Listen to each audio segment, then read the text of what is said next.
Hey everyone! Well, behind me there is the Kubota 5740. Been getting a few questions on it lately, 3 or 4 actually. So I'm going to try to address them all in this video. There will be another video probably next week on some new LED lighting that I have planned for the machine, so you'll probably find that really interesting. I don't think it's been done on the 57 or the Grand Ls before the way I'm going to do it, so you might want to check back then. But the questions I've been getting is, I had one on the stack conversion that I designed and fabricated for the machine. People want to know, you know, what it sounds like, what it looks like up close, how effective it is. It's been on the machine now for about 130 hours and it's been absolutely perfect. I had to change nothing on it, and I don't miss the soot on the FEL arms either. So it's been a pretty good modification for me. It's worked out well. So the first part of this, it's going to be chapters 1, 2, and 3. This is going to be chapter 1, and I'm just going to show you how it looks, explain how I did it, and I'll show you the view inside the cab, and I'll also let you hear it running with the stack on, of course.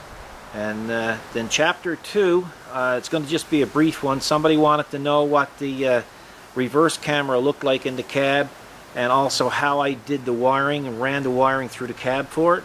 So I'll do that. And the third question was my wiring. How do I do my wiring? So that's going to be a little more in depth. I'm going to explain how I do it my way. Everybody has their own way, but my way always worked for me, and I'm going to show you some do's and don'ts about just basic wiring. So let's head on over to the tractor and I'll show you the stack.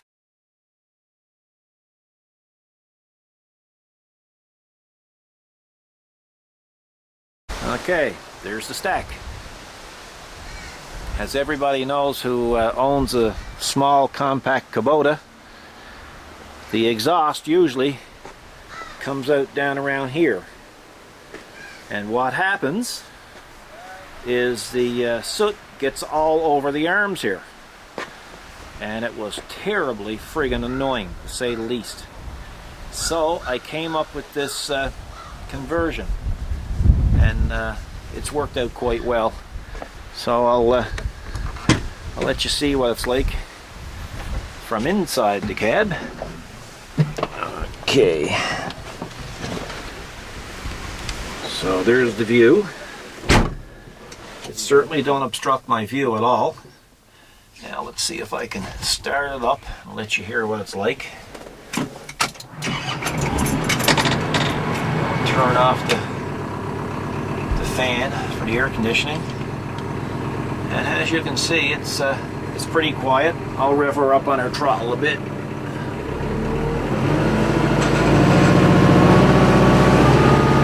So that's 2,000 RPM right there.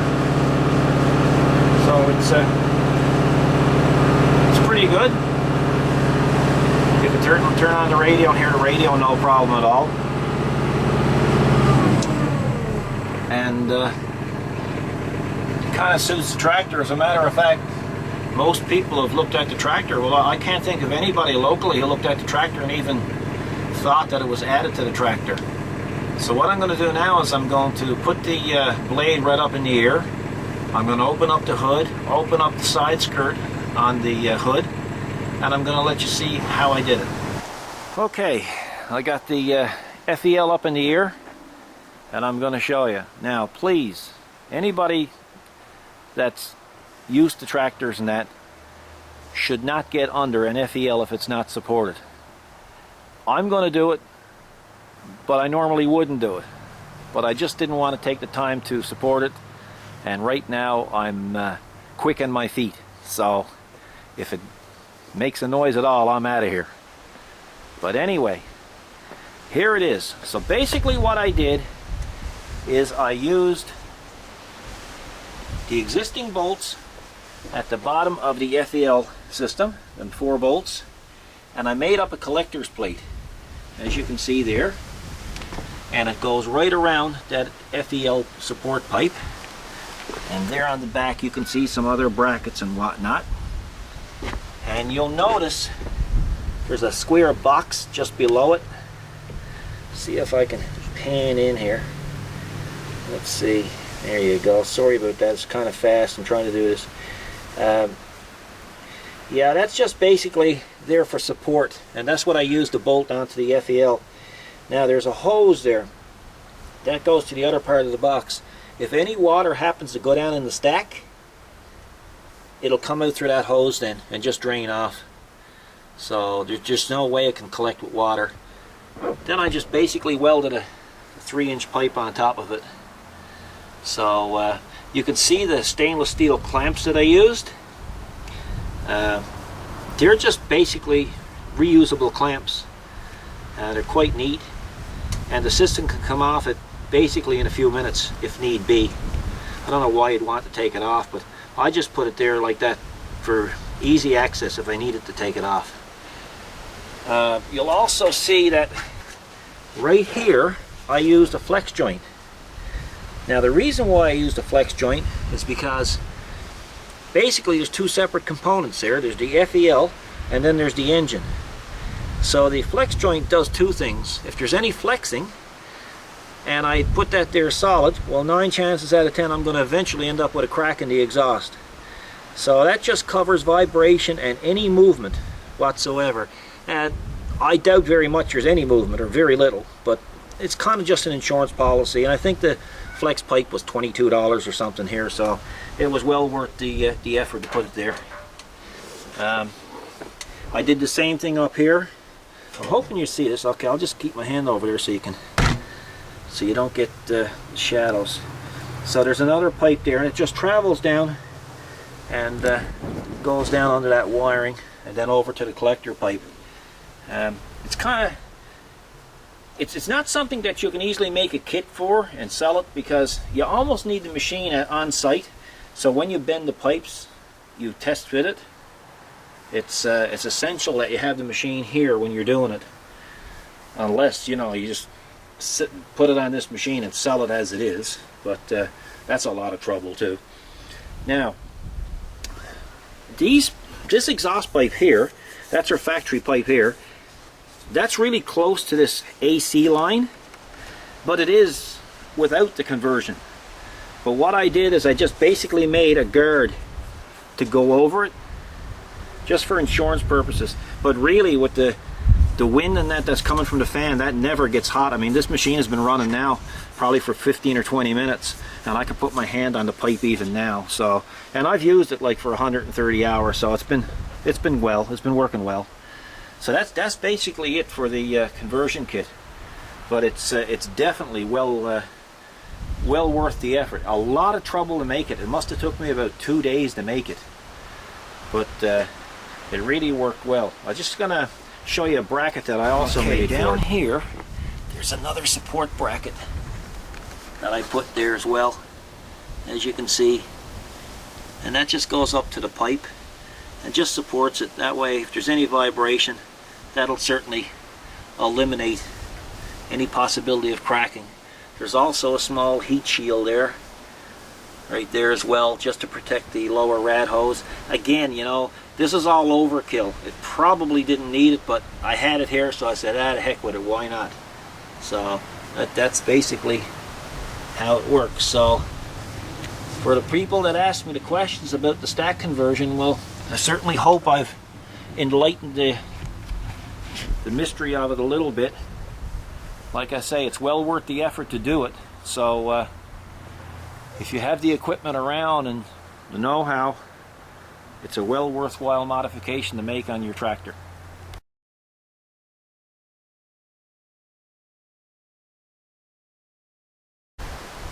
Now the cab camera.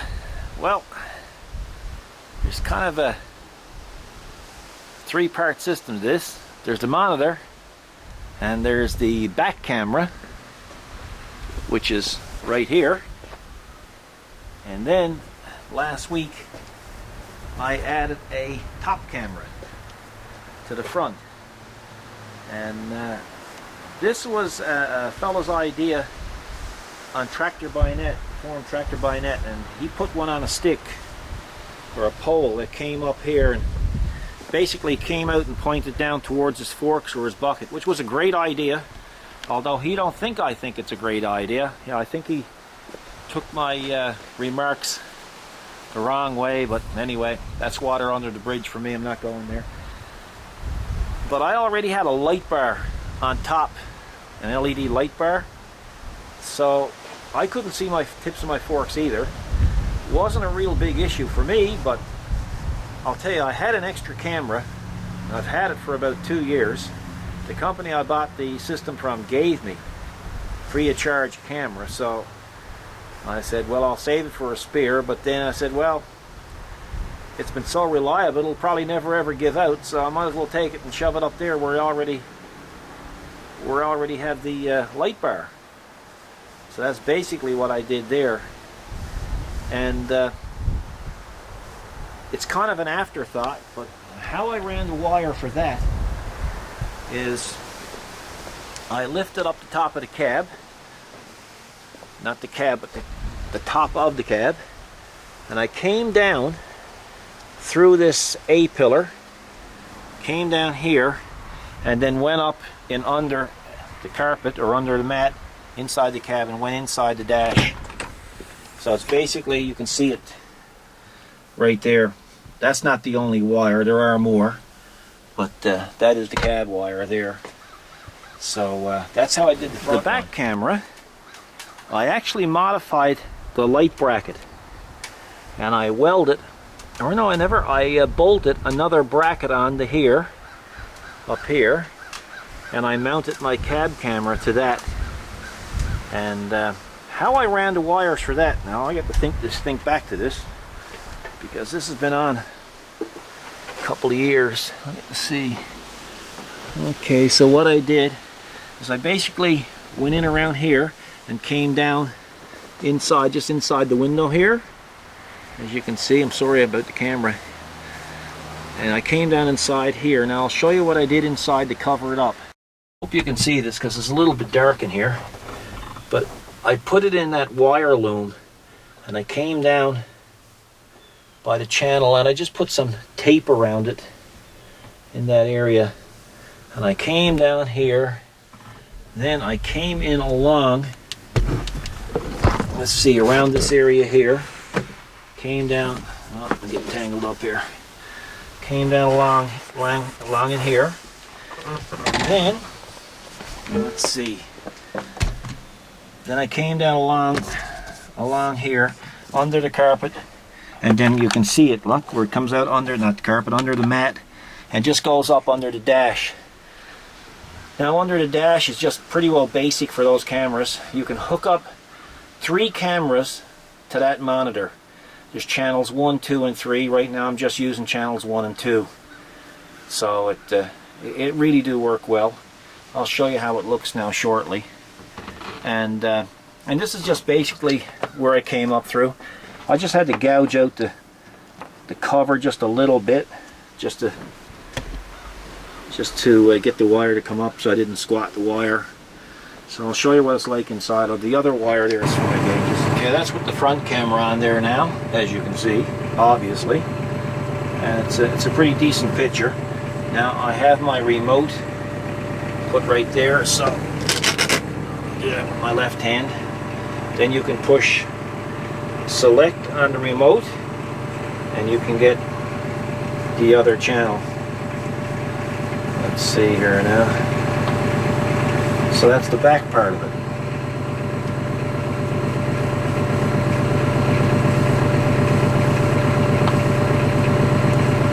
There you go. And that's basically how it looks, you know. It works quite well. And I've been quite happy with it. I think the only reason why I have the backup camera at all is because when I'm traveling on the road, people sneak up on the back of you so quick in vehicles that you can't be turning around all the time. You got to be paying attention to where you're driving ahead. So at least the camera has allowed me to see what's behind me without actually turning around. And I'm very cautious and conscientious about what's behind me, because as you can see, I put in a rear view mirror here, and then I went to Walmart and I picked up 2 small ones for a couple of bucks each to go on each side of that. So at a quick glance, I can basically see if anybody is behind me. I remember one morning a few winters ago, I was out during a snowstorm, and I almost ran over somebody jogging in a snowstorm, and I would have probably ran them over only for the cab camera. So it's an essential part of a piece of equipment. You know, if you got the technology, heck, it's just as well to use it. So anyway, now we'll move on to the wiring portion of the questions.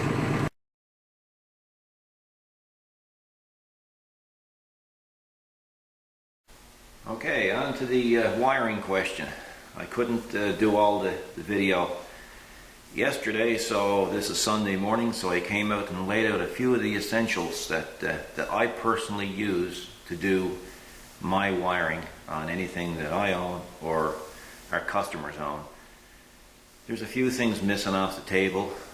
One of them would be a digital voltmeter. I have one there, but my ramp is getting quite full there now with everything on it. So basically, anybody doing wiring should have a test light, a good test light, a circuit safe or computer safe test light, such as this one. It's made by Mac Tools. And of course a good digital voltmeter. I kind of like the Fluke product myself, but I'm sure there's other good ones out there as well. You'll see some other things on the table. Butt connectors. Gotta tell you, not a real fan of butt connectors. They're okay in their own element. I wouldn't use them exposed to the outside elements. We live in a salty, corrosive environment, so they usually don't last long. Say on trailers or trailer wiring, I wouldn't use them. The only time I basically use them is say under the dash of a car, and even then I'm hesitant in using them. A must-have is a heat shrink kit. You should have a heat shrink kit. Every time you do a repair to a wire, slide it on over, heat it up, and it becomes one piece of wire again that's well insulated. This is just your regular type. There's another type out there that has glue in it. I have the kits here, but I just don't have it on the table. And they basically look the same, but glue comes out on each end. I will show you an example of that now in a few seconds. Another essential to have when you're doing wiring is some dielectric grease. And Dow Corning is a really good product, and you really should have this on hand. I use it pretty well on everything. Even if I take off a factory connector, I'll always put a little dab of it in the connector and reseal it again. And it ensures, like, it keeps the weather out, moisture out. It eliminates corrosion. It keeps it from sticking. There's a lot of good to be said about that product. Electrical tie wraps are great. I got another fetish about electrical tie wraps, and I'll show you. You'll see these pliers here. Well, believe it or not, they have one use and one use only, or were designed for it, and that was for electrical tie wraps. A lot of people, when they cut electrical tie wraps off, they'll leave the nub sticking out on the end, and I'll tell you, anybody who's been in this business, if they get scratched by that, it's a real bad scratch. It's almost like getting scratched by a cat. I almost break out in a rash. So these things just let you cut right up close to the ratchet strap, and it does a great job. So I think they're less than $5, so they're well worth having. So it might be something you might want to add to your toolkit. Another essential tool, of course, is a good heat gun. And the heat gun is used for heating your heat shrink. Now, some people will use a lighter, heating up heat shrink. That's a no-no. You shouldn't do it. It's not right. It's not doing it properly. So forget the lighter. Go get yourself a heat gun. It don't have to be one of that caliber. It can be just a smaller one, and preferably with a nozzle on it that comes out to a point where you can direct the heat right to the heat shrink. Another good tool, an essential tool, is a good soldering gun. Now, Weller is probably one of the most reliable that I've ever dealt with. Matter of fact, this is a fairly new one. I just threw one out the other day that I just gave up on. It was probably, I'm thinking, 40 or 50 years old. So I said, the heck with it, it served its life and served it well, so I went out and bought this new one.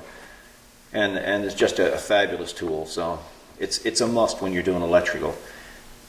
In some cases, when you're working on supplement restraint systems or airbags, it's not recommended using this type of gun.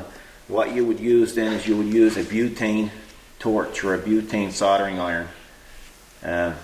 So I guess most people won't be too worried about that. So just wanted to add that, you know.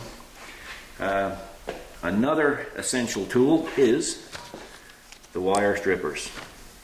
Now there are two types. There's this type. I shouldn't say two types. There's many types. Then there's this type, and then there's this type.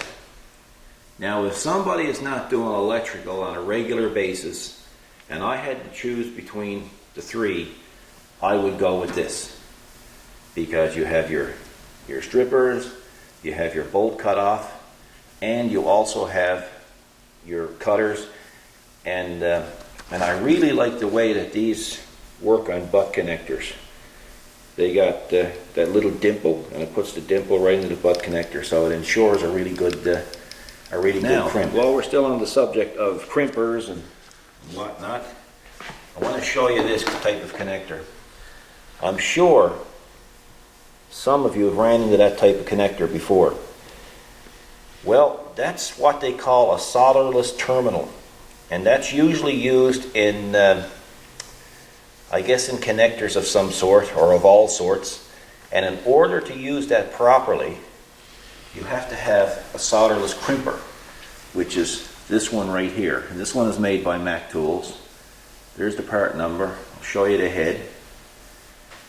Now, you don't use any solder on these, obviously, because they're solderless. But I crimped one for you just to show you what it's like. See if I can focus it in on it. It's kind of hard to focus, but you can see it does a really, really neat job. And anyway, that's the type that I use when I have to go inside a connector. Now I have a kit, probably a 1,000-piece kit, full of different types of those connectors that I use for solderless. So if you ever run into them, that's what you're basically going to need to, say if you got a connector or a wire cracked off in a connector, you're going to need the connector and you're going to need that type of crimping tool to achieve that same crimp. Now there's many ways of joining a wire. Some I love, some I despise. So let's start off with the ones that I despise. The one I despise is this. This is probably the worst that I despise. It's convenient and it's fast. Yeah, and it works. But I find a lot of people are using them on the outside of a vehicle or the outside of their tractors, and they don't stand up. They just don't last. So it's a fail for me if it's used outside. The other one I like a little bit better than that, and that's that butt connector. The butt connector, well, everybody's used them, including myself, and sometimes you got to use them. What do you do? So, well, there it is, and you can't do much about it. But you can see the dimple that those pliers put into it. It is a nice crimp. The other type that's a little bit better, it's a good bit better actually, is another type of crimp. And it's a heat shrink, but this one has glue in it. So anytime I'm using anything on the outside of the vehicle, my preferred choice would be to use this type of heat shrink. It's a little more expensive. Well, it's a lot more expensive than a regular heat shrink. But you know, if you got a customer coming in with a trailer and he's got trailer brakes and you have to make a repair, you know, this is the safest way by bar none. You know, this is the way to do it. My other favorite part or way to do it is this. And this is basically soldered, two pieces of wiring soldered together and heat shrinked over. And I mean, that wire has become one again. You'll have no worries with this wire whatsoever. So that's my preferred way of really doing wiring. Now, the question that I was asked, which was the third question, is, Paul, how do you do your wiring? Well, that's kind of a tricky question, because is he asking me, like, how do I technically do my wiring, or what do I use to do my wiring? There's no possible way to do a video on how to technically do wiring. I mean, really, it would literally take me a year just to show you. And I mean, to be honest with you, I don't profess to be a professional when it comes to wiring, although I do it here on a daily basis. But and I've taken many courses in electrical diagnosis and whatnot. But it's such a wide range of different ways of doing it. But just want to go over some of the common mistakes that people make, especially tractor owners, when they're trying to tap into a circuit to hook up lights. I've seen main wires skinned out and just regular wires added to it, which is wrong. I've seen people just jumping fuse panels and poking a wire in by a fuse so they can pick up power, which is wrong. These things that are out, you can pull out a fuse, your fuse goes in here and you plug it right back into the circuit and plug your wire onto the end there. They're okay, don't really like them, not my favorite way of doing things. If you're only hooking up one light, there is a better system, and the system that I like to use is this. Now, they come in two different sizes. There's a smaller one there, and there's the larger one here. And what you would do is, say if you were hooking up a LED light, you would pull out your fuse out of your panel. You would plug this in to your panel. Your fuse that was normally in the position that this is in would go here, and the fuse that's running your lights, which were probably I'm just guessing, say 5 or 10 amp, would go here. Now you have a protected circuit. But you must really make sure that by adding this, you're not overloading the circuit that's already there. So just be a little bit careful with that. Now, when I'm doing wiring on my own tractor, or somebody comes in and they have a number of accessories that they want to add to their machine, be it tractors, cars, boats, whatever, what I will use an auxiliary fuse panel. And this is an example of one here. And what I will do is I will put this in a place where it's convenient for the operator to access it. I will run a large wire from the battery or from the ignition, whatever the case may be, even the starter in some cases, because that's, you can pick up a live wire at the starter. I will put a circuit breaker on it as soon as it leaves the battery or the panel. Before I get to the panel, I will also use a relay in the line. Now, what I like about using a relay, say for instance if you're hooking up a system, hooking up a bunch of lights and stuff to your tractor, well, it's hard to find a circuit on the tractor that supplies 12 volts key on and then no battery voltage with key off. So I will hook up my relay in conjunction with my fuse panel. I will find a wire on the ignition switch that will just command this relay on. When this relay is commanded on, well, then it will take power from the battery or wherever I came from, or the starter, and put it to the fuse panel. So in other words, all the wire is doing from your ignition switch is just activating the relay. And in that case, it's really safe. And as you add circuits then, or as you add equipment, well, then you put in the proper fuses for it, which is great. Now, once you have your wiring done, what I like to do is I like to make it look as factory as possible. And I like to use tubing of some sort. This is loom, wire loom, or split loom, and I like to use this pretty well on all my installations. And in conjunction with that, I like to also use these things. There are many types of these. You You can peel them and stick them on the vehicle or whatever you're working on and crimp them around the wire loom. Same thing goes for here. There's another type too, which is this type here. You stick it on, you run your wire through it, or your loom through it, and then clip it on. They're okay. I find that the two-way tape fails after a while, but they're still better than just letting it dangle. One of the things that I've seen on the forums, fellows with open station tractors are using these types of toggle switches. And they're a great toggle switch, no doubt about it. They're really intended for inside use, not exterior use. What I usually do when I see this sort of thing coming in on equipment, I usually take it and I usually put some dielectric grease around here, and I take one of these weatherproof boots and I put on over the switch, and that pretty well protects the switch. Put some dielectric grease around the contact points as well, and I'll tell you, you'll never believe how long that switch will last.